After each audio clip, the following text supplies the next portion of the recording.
This might be one of the most OG chicken sandwiches in the fast food game. Didn't stop us before, won't stop us today.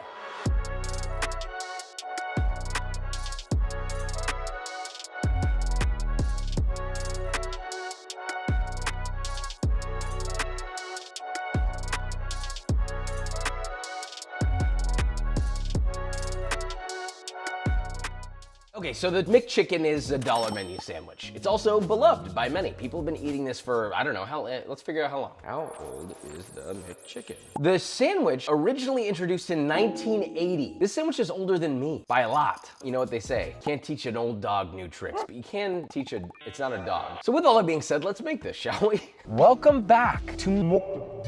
Well, first off, let's rate the building. Oh, hold on. I don't know if this tile thing has always been here, but I kind of like it. I might have pointed this out before. I don't remember, honestly. I have no recollection. But I'm gonna give it a 7 out of 10 for the outside of the building just because of that. The rest of the building is about a 2 out of 10, but that's kind of sick. Menu's the same. I'll give it a 4, why not? Hi, can I just get 2 McChickens to go? Wow, I don't think this is gonna be a butt cheaper. 2 of them was $2. How is that physically possible? Please tell me my wallet's in here. Hi, sorry, I was looking for my wallet. She was nice. How are they so fast? I'm blown away right now. Hi. What's the next window, please? Oh, okay. This is just a random window in the restaurant. Yeah, 2 McChicken. Yeah. It went from fast to slow real quick. They keep looking, poking their heads out the window like, thank you so much, appreciate it. You know what, the service was pretty good. They were a little confused. I'll give them a 10 out of 10 because they were real sweet. Look at this little bitty bag, little bitty chicken sandwiches for a big L for McDonald's. Let's go. Okay, here we go. We got a McChicken sandwich. Legitimately only smells like lettuce. How did they do it? I'm amazed. All right, here we go. That was a lot of mayonnaise. Here's the thing, it doesn't taste bad. It just doesn't taste like anything. I'm not gonna sit down and eat this and think, I'm not eating this is horrible, this is disgusting. It just tastes literally like absolutely nothing. I'm getting a little bit of spice. I feel like there's a suggestion of salt. And the only memorable thing of this is how it shot mayonnaise onto the entire surface of the roof of my mouth. This all considered, I think we got this one in the bag. Full pause, even though you just started the video. I already know what you're thinking. Josh, how many times are you gonna make these flippin' buns? First off, these aren't the same. These are different. Not only did I change the very recipe in my cookbook, yeah, I know, sacrilege, but I accidentally turned them into arguably one of the greatest buns for a fried chicken sandwich physically in existence. Far better than any recipe that I think I've made before. So yes, it's different. Think Hawaiian buns got married to brioche buns, and also a commercial burger entered the equation somewhere. They managed to give birth to this. So I'll be quick. Here's how you make it. First, in a container, combine half a cup or 120 milliliters of Wawa and half a cup or 120 milliliters of whole milk. Get that to 95 degrees Fahrenheit. It's fine. Use your microwave unless you're scared of little dwarves that live in there. Whisk in 2.5 teaspoons or 11 grams of instant yeast until dissolved. In the bowl of a stand mixer, add 3.5 cups or 525 grams of bread flour, half a teaspoon or 3 grams of amylase enzyme. You don't have to get it from your mouth though. That's gross. 1.5 teaspoons or 9 grams of fine sea salt, a 1/3 cup or 70 grams of sugar, a 1/4 teaspoon or a 1/2 gram of diastatic malt powder. I know these all sound very fancy, but you can literally just buy it on Amazon. The link for what I used is in the description. Whisk all that together till combined. Now turn your mixer on to medium-low. Add your wet mixture to your dry mixture, followed by 1 whole egg and 1 egg yolk. Mix all that together until it forms a dough. Then add a 1/3 cup or 75 grams of unsalted butter, softened, and then just mix that until you get a smooth, homogeneous dough. About 3 to 5 minutes. Cover with plastic wrap tightly.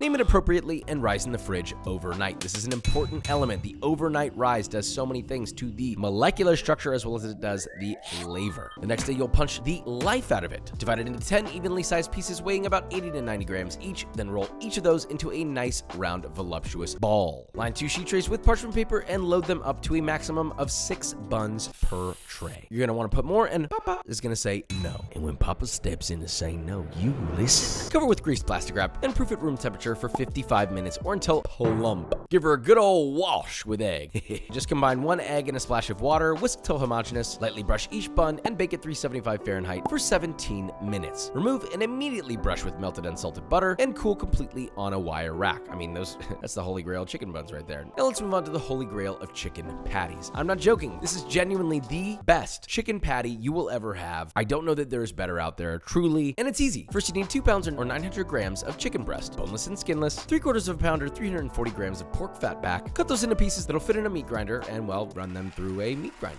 Really, that's it. Now, if you don't have a meat grinder, you can totally use a food processor, but don't expect it to be a perfect grind because it's a food processor and not a meat grinder. By the way, KitchenAid makes an attachment for meat grinding, so the link's in the description for that as well. Now, to your chicken farce. Yes, farce. That's what it's called. F-A-R-C-E. I didn't make it up. Anyway, to that, you're gonna add 2 tablespoons or 22 grams of kosher salt, 3/4 of a teaspoon or 4 grams of MSG, 1.5 teaspoons or 8 grams of sugar, 1 teaspoon or half a gram of sage powder, 1 teaspoon or 2 grams of ground white pepper, 1 teaspoon or 4 grams of garlic powder, 1 teaspoon or 2 grams of celery powder, and half a teaspoon or half a gram of onion powder. Mix together until thoroughly and evenly combined. You wanna get this nice and emulsified with the fat and the meat. It should be one even, smooth paste. Now, divide the meat into 10 4-ounce balls. Flatten each of those balls into patties just slightly larger than the width of your buns. Place on generously greased sheet trays and freeze for at least 30 minutes. Now, while that's freezing, let's get your toppings, which are real simple. First off, shredders. I love shredders. A lot of people don't give it the love and respect it deserves, saying it's just water and a little crunch. To that I say nay. Shredded iceberg lettuce is like a trip on the top of an icy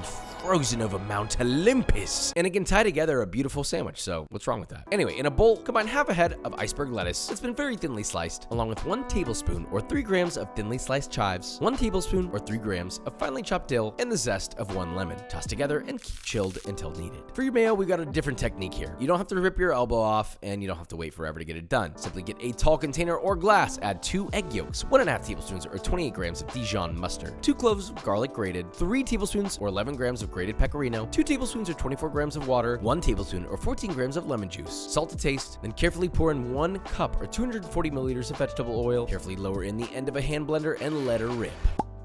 Move it around as needed, get everything emulsified, get it all up in there, and boom, mayo. It's legit that easy, so stop complaining and add a little bit of pepper to taste if you want as well. Now, it's time. Fill a large Dutch oven halfway with vegetable oil and heat to 350 Fahrenheit. Pull your chicken patties out, add 2 cups or 130 grams of panko breadcrumbs to a food processor, blitz until you get the granules about 50% finer, place those in one bowl, then in another add 2 eggs, beat together till homogeneous, and then in a third bowl add 1 cup or 150 grams of all-purpose flour. If you want your patties perfectly circular, then use a circular ring mold to cut off the excess. Ideally one the same size as, well, your buns. Then just get a patty, toss it in the flour, shake off the excess, dip it in the egg, coat all edges, and finally coat completely in your panko breadcrumbs. Repeat that with all the patties you're using. Be sure to move quickly here. Then fry your patties 2 to 3 at a time for 3 to 4 minutes or until the bubbling subsides and you're left with a glistening disc of golden brown, undeniably crispity crunch chicken heaven. Drain on a wire rack, add a touch more salt to taste, and well, really we just have to assemble. Split and toast your buns nicely, add a generous layer of mayo on both toasted cut sides.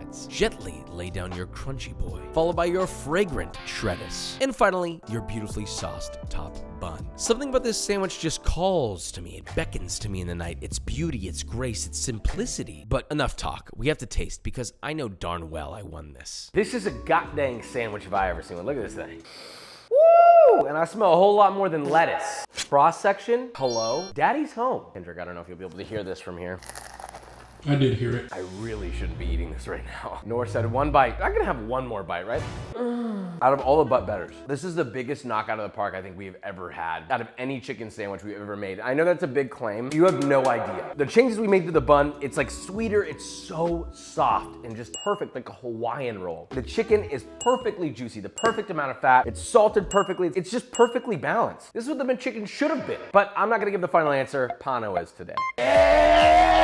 Are you ready? Yes. Daddy's gonna feed you today. Wide as a beluga whale in the evening. Okay, all right, all right. Hot day. I'm just trying to salivate all over this.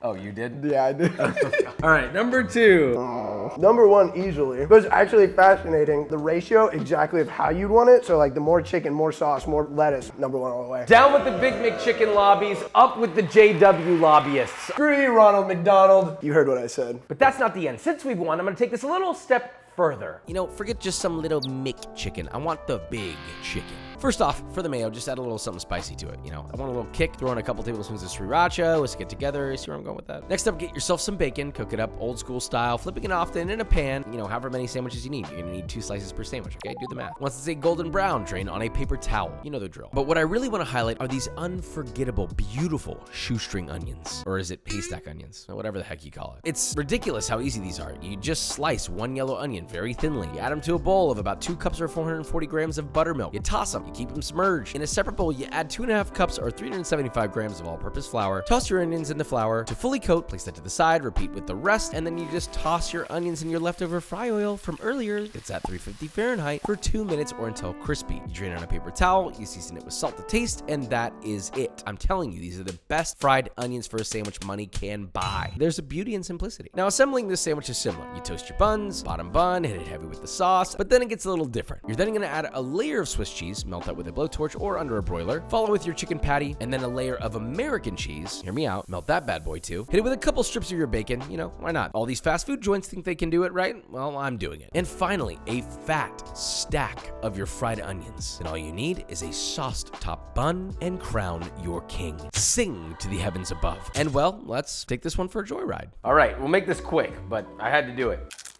This right here. This took it from perfected nostalgia to a gourmet grill house out back on the range, if that makes sense. Vikram, I know, wants to try it, and so Vikram should try it on camera. I can man the camera, Vikram. Yeah, I'm gonna play cameraman today. Ew, I can hear myself. Ah! I'll just hold this up, let's see. That's incredible. I agree. Best chicken sandwich I've had. Fried onions, the salted, crispy patty, and the soft buns. You just can't beat that. That was worth watching it for hours. Thank you. Yet another dub for But Better, but do you wanna know what else is a dub? B-roll.